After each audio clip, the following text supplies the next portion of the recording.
அன்பான புலமேந்த உறவுகளே, எங்களோட சகோதரங்கள் தான் நீங்கள் அங்கே இருக்கிறீங்க. நான் ஒரு உண்மை தான் சொல்கிறேன், இல்லையாண்டு இல்லை.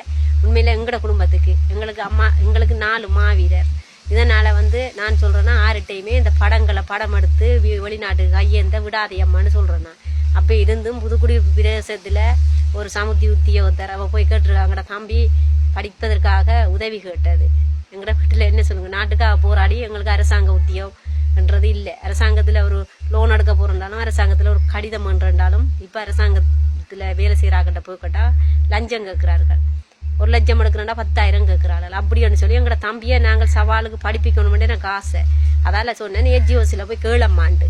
சரி, என் அம்மாவை ஏஜிஓசியில் போய் கேட்டுருக்குறா, இப்படி கஷ்டம் எனக்கு, ஒரு புள்ளியாவது நான் படிப்பிக்கணும், என்ன செய்கிறேன்னு கேட்டதுக்கு அதுக்கு சமுதி உத்தியோகத்தரால் சொல்லியிருக்கிறேன் நான் உதவி செய்கிறேன்ட்டு எங்களோட 4 மாவீரர் படத்தையும் படம் எடுத்து அம்மாவோட கருத்தை கேட்டு கதைச்சி எல்லாமே செய்து எடுத்துக்கொண்டு போய் வெளிநாட்டுக்கு அனுப்பியிருக்கணும். அவியல் மாதம் அம்மாவுக்கு 10,000, எங்களோட படிப்புக்கு தம்பிக்கு 10,000 காசு போட்டிருக்கணும். போட்டோன்னே வேற என்ன செய்யிட்டேன்னு சொன்னால் அம்மாவுக்கு சொல்லியிருக்கிறேன் காசு போட்டிருக்கணும், அம்மா உங்களுக்கு தாரம்ண்டு. பிறகு அதுன்ற கதையே இல்லை. அப்போ என்ன அந்த காசை மோசடி அடிச்சிடும். 4ஆம் மாதம் படம் எடுத்தவ 5ஆம் மாதம் காசு போட்டுட்டினோம் வெளிநாட்டால். இன்று கூட எங்களுடைய அம்மாவுக்கு இந்த காசு கிடைக்கல. அம்மா இன்றைக்கு ஒவ்வொரு ஏஜிஓசி ஒவ்வொரு ஏரியாவை அம்மா பிச்சு எடுத்துக்கொண்டு திரிகிறான். என்னண்டா எங்கட தம்பியை படிப்பிக்கணும்ண்டு. இன்றைக்கு மட்டக்களப்பு காலேஜெலாம் படிக்கிறான். இப்போ அவனுக்கு அந்த படிப்புக்கு உதவி செய்கிறதுக்கு என்னாலேயே முடியாது. நானும் இப்படி தான் ஒரு கூலி வேலைக்கு தான் போய் நிற்கிறேன், வேலை செய்கிறேன். என்கிட்ட வீட்டு நிர்வாகத்தை பார்க்கணும்னு சொல்லி நானும் இப்படியே கிராமப்பட்டு கொண்டு இருக்கிறோம். அப்போ நீங்கள் ஏனையா நீங்களுக்கு தெரியலான்னா விடுங்கோ. அதுக்காக இங்கே இருந்து கொண்டு எங்களோட மாவீரர் படத்தை எடுத்து உங்களுக்கு வெளிநாட்டு தொடர்பு உதவி செய்கிற உறவுகள் மனம் விட்டு அதுகள் அங்கே உண்டிய குழிக்கு இங்கே எங்களோட போராளிகளுக்கு மாவீரர்களுக்கு ஊனமுற்றாக்களுக்கு உதவி செய்கிறேன்டா. அதை வேண்டி இஞ்சதிய சனம் என்ன இஞ்சதிய ஆக்கள் நீங்கள் காசு போடுற ஆக்கள் எடுத்து என்ன செய்யணும், படத்தை காட்டி இல்லை 20,000 போட்டால் 10,000 எடுக்கிறீங்க. நான் ஓப்பனாக சொல்லுவேன், எனக்கு ஒரு மாஸ்டர் எனக்கு ஒரு 15,000 காசு ஒரு மிக்சர் கம்பெனி செய்ய போகிறோன்னு சொல்ல முன்னுக்கு ஒரு 15,000 காசு போட்டது. அதை ஒரு கராட்டி மாஸ்டர் 5,000 காசை கொண்டாந்துட்டு மிச்சத்தை நான் தரலாமுன்னு சொல்லி போட்டு அந்த காசை எடுத்து என்ன செய்தா தெரியுமா, எடுத்துட்டினா. அதுக்கப்புறம் மிக்சர் கம்பெனி ஒன்றுமே இல்லை விட்டுட்டேன். விட்டு போட்டு இப்போ என்ன செய்கிறோம்னு சொன்னால் நான் ஒரு இயலாத ஒரு பேஷண்ட்டை பார்க்குறேன். இப்போ யாழ்ப்பாணத்தில் இப்போ அந்த இயலாத பேஷண்ட்டை பார்க்குற அளவில் நாங்கள் இருக்கிறோம்ட்டாக்கி இப்படியா நிலையில் தள்ளப்பட்டிருக்கோம். எங்களோட கை கால் ஊனம்தான், உடம்பை பார்த்தா நல்லா இருக்கா, நான் உள்ளுக்கு பார்த்தா நாங்கள் கோது தான். ஏன்டா நாங்களும் நிறைய காயப்பட்டு தான் இருக்கிறோம். ஒரு 9 ஒரு போர் வீரன் 9 காயப்படணும்னு சொல்லுவார். ஆனால் நான் 11 காயப்பட்டிருக்கேன். ஓகே, எங்களுக்கு வேண்டாம். ஆனால் நீங்கள் எங்களை வச்சு எங்களோட மாவீரர்களை வச்சு இங்கே காசு போடுறீங்களன்னு சொன்னால் நீங்கள் உண்மையாக ஆறுட்ட நீங்கள் அந்த உங்களோட நிதியை அனுப்புறீங்களோ அது உண்மையான இது ஆளுக்கு போய் சேருதான்னு சொல்லி நீங்கள் உறுதிப்படுத்தி வெளிநாட்டால் காசு அனுப்புங்கோ. நாங்கள் உண்மையில் அந்த டாக்டர் சொன்ன மாதிரி எத்தனையோ ஊழல டாக்டர் அதை கண்டுட்டார். இப்போ என்னன்னு சொன்னால் வெளிநாட்டு நிதி இங்கே எப்படி போகணுன்னு சொல்லி பார்த்து எங்களுக்கு மிகவும் கஷ்டமாக இருக்கிறது. உண்மையில் எங்களோட இடத்துல ஒரு போராளி வீரச்சாடஞ்ச போராளின்ற மனைவி இன்றைக்கு நான் உதவி செய்கிறேன்னு சொல்லி எத்தனையோ பேர்ற வீட்டு வழியாக போய் படத்தை எடுத்து அந்த மாவீரர் படத்தையும் அந்த ஊனமுற்றாக்கள்ற படத்தையும் எடுத்து அங்கே அனுப்பி பெரிய ஒரு 60 அடி கோழிக்கூடு அடிச்சிருக்கிறா, அடித்து வேலை செய்திருக்கா. சந்தோஷமாக இருக்கட்டும், அது ஓகே, அவன் முன்னாள் போராளி தான். அதே மாதிரி இது மாவீரர்னு சொல்லி எங்கட இருக்கா பள்ளிகுணத்தில் அவள் பெரிய பக்கத்துக்கு அணியையும் வேண்டி தகரம் அடித்து பெரிய மதில் கட்டி வீடு கட்டுப்படுது. இதெல்லாம் அங்கால வருது. நீங்கள் அவக்கு தனிப்பட்ட ரீதியில் கொடுக்குறீங்களா, இல்லை இப்படி மாவீரர் போராளியெல்லாம் காட்டி தந்துறீங்களா? அதுன்ற வீட்டில் அடுப்புக்க சாரப்பாம்பு படுக்குது. அதுகள் இன்றைக்கு அதுகள பிள்ளைகள் இருந்திருந்தா என்ன செய்யிருக்குங்கள், உழைச்சி கொடுத்து பார்த்துருக்குங்கள். இன்றைக்கு நாங்களும் ஊனம்னு சொன்னால் நான் இங்கே வேலை செய்கிறேன், எங்களுடைய அம்மாவுக்கு நான் காசு அனுப்புகிறேன். மாதம் அம்மாவுக்கு நான் 10,000 காசு அனுப்புகிறேன். ஏனெண்டா என் மகன் என்னுடைய அம்மா என் பிள்ளையை தான் பச்சிருக்கான், நான் தங்க வேலையில் நிற்கிறேன், என் பிள்ளை 2 பச்சிருக்கோம் அனுப்புகிறேன். அதை வச்சு தான் எங்களோட குடும்பம் நடந்து கொண்டு இருக்கும். நீங்கள் காசு இங்கே நிதியை சேகரித்து அங்கே உண்டியல் குலுக்கி இங்கே எங்கட மக்கள் கஷ்டப்படக்கூடாது நீங்கள் அந்த பக்கத்தில் காசு அனுப்புறீங்கள். அதை வச்சு காசு ஆசை பிடிச்சதுகள் அதை தாங்களே மோசமடிச்சு தாங்களே சுயநிலவாதியாக தாங்களே அதை பயன்படுத்தினோம். 20,000 ஒரு குடும்பத்துக்கு அனுப்புறீங்கன்னா அதுகளுக்கு 5 கொடுக்கணும், 15 எடுக்கணும். உறுதிப்படுத்தி உங்களுக்கு நான் என்னென்ன வீடு எத்தனை மணிக்கு எங்கே இப்படின்னு சொல்லி அதையும் உறுதிப்படுத்த எங்களால் முடியும். பொய்ய சொல்ல இல்லை, பொய் சொல்லி ஒரு மனுஷரை நாங்கள் சாட்டி சொல்கிறோன்னு சொன்னால் நாங்கள் உண்மையான முறையில் நேர்மையாக கதைக்கக்கூடிய வாய்ப்பு இல்லை. உண்மையாக பொய்யன்றது சொல்லலை, உண்மை சம்பவங்கள் இருக்குது.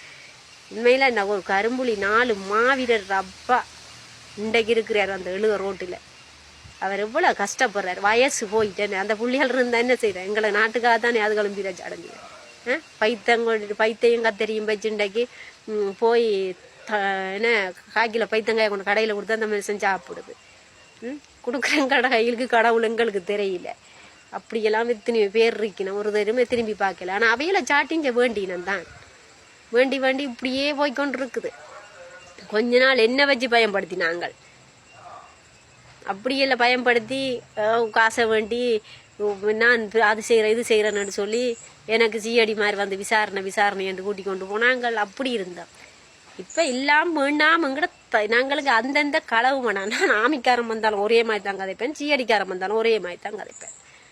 ஏன்னு சொன்னால் நாங்கள் களவெடுக்கையில் போய் சொல்லல, நேர்மையாக போராடினா ஓகே, போராடினா இத்தனை வருஷம் போராடினா எங்கட இனத்துக்காக போராடினாங்க, உண்மைதான். இப்போ உங்கள்கிட்ட வந்தோம், உங்கள்கிட்ட விசாரணை சொன்னால் எல்லாம் முடிஞ்சு. இனி எங்களுக்கு போராட்டம் போனோம். இருக்கிற சந்ததியில் நாங்கள் களவு பொய் இல்லாமல் நேர்மையான முறையில் அதுகளை வளர்த்து எங்களோட ஈழமண்டா என்ன எப்படி இருக்கணும், எங்களோட நிர்வாகம் வந்து தமிழ் நிர்வாகமாக இருக்கணும், எங்கட இவருக்கு வந்து எங்களுக்கு ஒரு எல்லையே தாங்க, நாங்கள் அப்படி இருந்துக்கணும், உங்களுக்கும் துரோகம் இல்லை எங்களுக்கு துரோகம் இல்லை வாழணும் என்ற அந்த ஒரு ஆசையில் அந்த பார்த்துட்டு செத்தா காணும். மற்றது நான் வந்து அரசாங்கத்துக்கு எதிராகவோ இல்லது எங்களோட தமிழ் இனத்துக்கு எதிராகவோ இல்லை, நாங்கள் கதைக்கவும் இல்லை. எங்கட ஒவ்வொரு உண்மையில் முன்னாள் போராளி அங்கே சில பேர் உண்டியல் குளிக்கு இங்கே பணம் எடுத்தாலும் அதில் என்ன வானத்திலேயா ஒதுக்கிதுகள் இல்லை தானே. அங்கேயும் கஷ்டப்பட்டு இங்கே வந்து பெரிய நீட்டாக இருக்கிறோம். ஒரு லோன்ரி கடை வச்சுருந்தாலே எங்களுக்கு அது என்னன்னு சொன்னால் சாதி பார்த்து நாங்கள் அந்த வேலை செய்ய மாட்டோம். அதுகள் இங்கே சாதி பார்க்குறோன்னா இங்கே வெள்ளாமாக்கள் இருந்தாலும் அங்கே வெளிநாட்டில் போய் ஒரு லோன்ரியில் ஐமணி கொடுத்து போட்டு காசு எடுத்து தான் எங்களுக்கு அனுப்புது. அதை உணர்றே இல்லை. இங்கே இருக்கு அந்த காசு வந்து அந்த காசை பயன்படுத்தணும் உணர்றே இல்லை. இன்றைக்கி ஒரு ஆடு மாட்டை கோழியை நிர்வாகம் அங்கே வாழ்வாரமாக கொடுத்தா இது 2 நாளைக்கு வச்சிருந்து போட்டு 3ஆம் நாள் விற்கணும். அப்புறம் 4ஆம் நாள் கொண்டு பக்கத்து வீட்டை விற்று போட்டு சொல்கிறது, ஐயோ எனக்கு இங்கே வச்சிருக்கல கள்ளம் வாரான் கவலை வாரான் நான் அங்கே விட்டுருக்குறேன், அந்த பார்க்க வாராக்களை கொண்டு அங்கே காட்டுறது. அதான் நடக்குது. என்ன செய்கிறேன், எங்கள் இடத்துல நேர்மை இல்லாத வழியாத்தான் இப்படியே நடந்து கொண்டிருக்கு. தட்டி கேட்பவன் தட்டப்படுவான், நாங்கள் தட்டி கேட்டால் நாங்கள் தட்டப்படுவோம். அதுக்காக கெட்டவன் நான் கெடலாம், நாங்கள் கெடக்கூடாது. அந்த ஒரு வசனம் தான் எங்களை பலத்தை தலைவர் சொன்ன வார்த்தை. அதுக்காக வளரும். நான் அதுக்குன்னு சொல்லி நாங்கள் உத்தமையாக இருக்கணுமன்றதுக்காக யாருக்கு எதிர் இல்லை. உண்மை உங்களோட இலங்கையில் நடக்கிற உண்மை சம்பவத்தை பார்த்துட்டு சொல்கிறேன். நீங்கள் வெளிநாட்டில் இருக்கிற உறவுகளே இங்கே நீங்கள் உதவி செய்ய போகிறீங்கன்னு சொன்னால் யார் யாருக்கு போய் சேரணுமோ அவைகளை தேர்ந்தெடுத்து நல்ல உறவுகளை அடுத்து அவங்கள்ட்ட இந்த இது போய் சேருமா நேர்மையான எங்கே இருக்கிறான்ட்டு அவன்கிட்ட கொடுத்து அது போய் அவனுக்கு சேரக்கூடிய மாதிரி உதவியெல்லாம் செய்யுங்கோ. இங்கே நடக்கிற சம்பவம் வந்து சில பேர் ஃபோன் நம்பர்களை வச்சுட்டு எனக்குண்டா வெளிநாட்டிலேருந்து 1000 நம்பரும் இல்லை ஃபோன் நம்பர். என்னென்னு சொன்னால் எங்களை தொடர்பே இல்லை. எங்களை வச்சு பயன்படுத்தி கிடையாமல் எங்களை காட்டி படம் அடிக்கணும் கொஞ்சம் பெருக்கணும். என்னென்னு கேட்டால் நாங்கள் வெளிநாட்டில் உதவி செய்கிறோம், வாழ்வாதாரம் செய்கிறோம்னு போட்டு இந்த வாழ்வாதாரத்தை நீங்கள் அவங்க 50 போட்டு 50 கொடுங்களேடா. உங்களுக்கு வேணுமாட்டா வாய் விட்டு கேளுங்களேன். எனக்கு 10,000 தாண்டா அது வெளிநாட்டுக்காரன் தருவான் இல்லையன்று இல்லை. எங்களுக்காக தான் அவன் அங்கே கஷ்டப்படுறான். அதை விளங்கி கொள்றீங்களா? எனக்கு ஊழலண்டு வந்து நெருங்கி வந்தால் நான் டாக்டர் சொன்ன மாதிரி இந்த மாவீரர் போராளி குடும்பத்தை வச்சு நீங்கள் வந்து விற்கிறத வந்து உண்மையாக எல்லாத்தையும் கொண்டு காட்டி கொடுத்துருவேன். ஏன் இப்படி செய்கிறீங்க? எங்களை சிங்கள அரசாங்கம் பெறுதா அவங்கள பார்க்குறதுக்கு இல்லை வேறு யாரும் பெறுதான்? அது தமிழருக்கு தானே அனுப்புகிறாங்க. சிங்கள மக்கள் வந்து உங்கள்கிட்ட வருகிறாங்களா? ஏன் இப்படி செய்கிறீங்க? இந்த பதிவு வந்து யாருக்கு தெரியுமா?